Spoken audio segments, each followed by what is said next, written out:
Ayon po sa bagong technical analysis ay mukhang inuulit na naman ni Dogecoin ang eksaktong pattern na nakita natin bago po siya sumabog. Ayan, bago po siya sumabog noong mga huling taon ng taong 2020. Noong panahong po yan, noong mga panahong pong ito, halos wala po kasing pumapansin sa kanya. Tapos bigla na lamang po siyang nagparinig ng isang napakalakas na rally mula po sa kanyang murang presyo na halos wala pang isang sentimo. At yan, mula po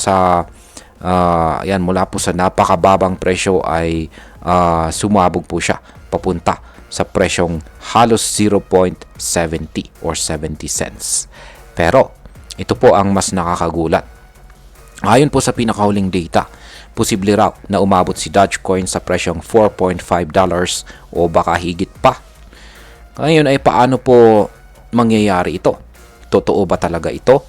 At higit po sa lahat ay ano po ang posibleng epekto nito para sa atin bilang mga Pinoy na interesado rito kay Dogecoin. Kaya yan po ang siyang ating pag-uusapan sa video na ito, pero bago po tayo magpatuloy ay pakibasa na lamang po muna ang disclaimer dito sa ibaba ng ating screen.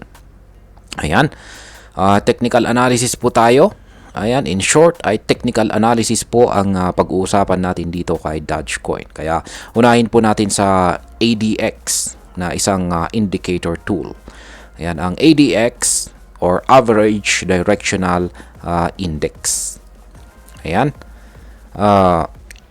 Nakikita natin dito sa chart ang ADX ni Dogecoin. Ayan po. Isa po itong weekly chart time frame ni Dogecoin. Ayan, ang chart na ito. At ayan.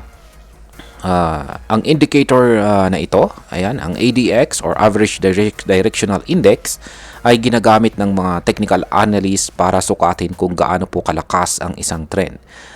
Hindi kung paakyat or pababa, kundi kung gaano po ito katibay. Ngayon, ayon po sa isang analyst na kilala sa pangalang Tardigrade, may nakita po siyang kahawig na pattern sa weekly chart nitong si Dogecoin ngayon. Na halos kapareho po ng ADX setup noong taong 2019 hanggang 2020. Noong panahong ito, si Dogecoin ay nag-umpisa sa mababang ADX value. Nagkaroon po siya ng dalawang mid-level na taas, bumaba ulit, at pagkatapos ay boom! Ayan, nag-breakout po siya ng todo-todo papuntang ATH or all-time high. Kaya mula po sa presyong 20 digits 25 ay umakyat po si Doge ng walang prenong halos 0.70 noong May 2021. Ayan, kitang-kita naman po natin dito sa chart. Ayan, yung linagyan po niya ng kulay purple na arrow. Ayan, dito po nag-umpisa yung matinding pagsabog nitong si Dogecoin nitong mga nakaraan. Ayan, mga taong 2019 to 2020. Ayan. At ngayon, ayan, ay umuulit na naman ang eksaktong eksenang ito ngayong taong 2025. Kaya fast forward natin sa panahon natin ngayon. Ayon po kay Ginong Tardigrade ay muling nakita ang parehong sequence. Una, ang ADX ay mababa na sa umpisa. At pangalawa, dalawang mid-level na peak ang nabuo. Isa noong si Doge ay nasa presyong 0.22 noong May 2024 at isa noong December 2024 sa presyong 0.46. Kaya yan, linagyan po niya yung dalawang peak.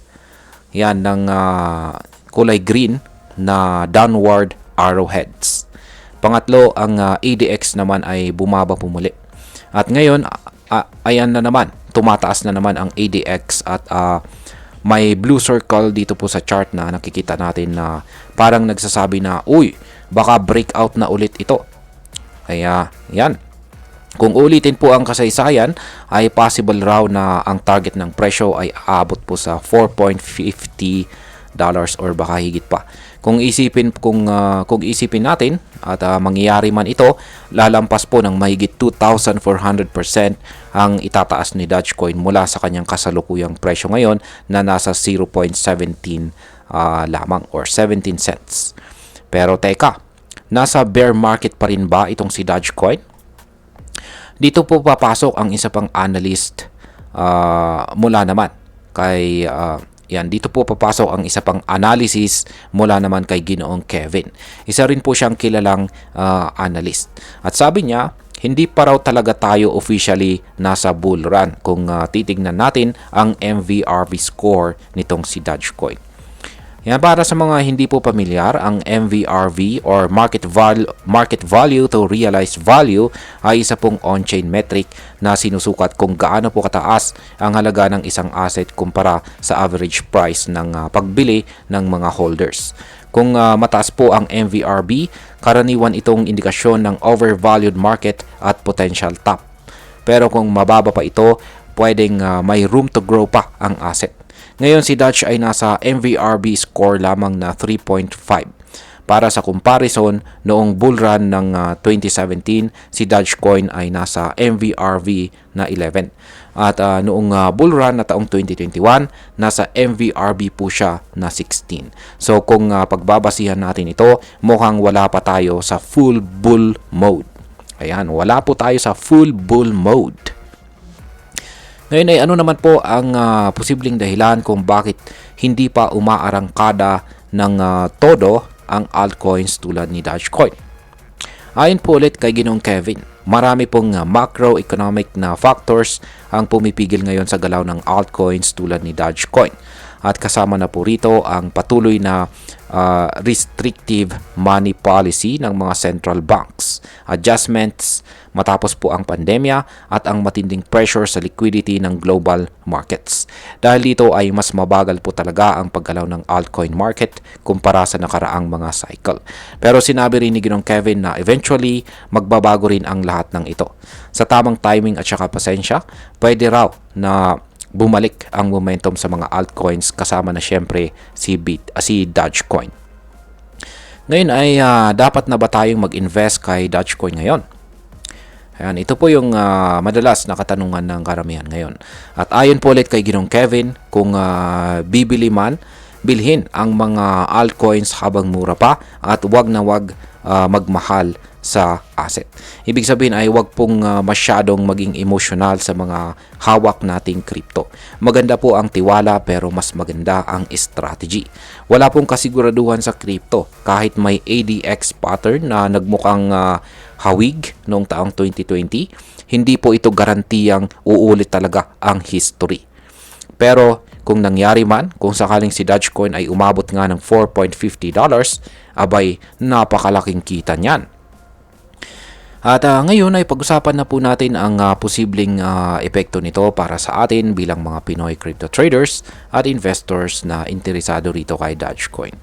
Ang analysis na ito ay mahalagang paalala na ang historical patterns sa chart ay hindi po basta-basta dapat baliwalain.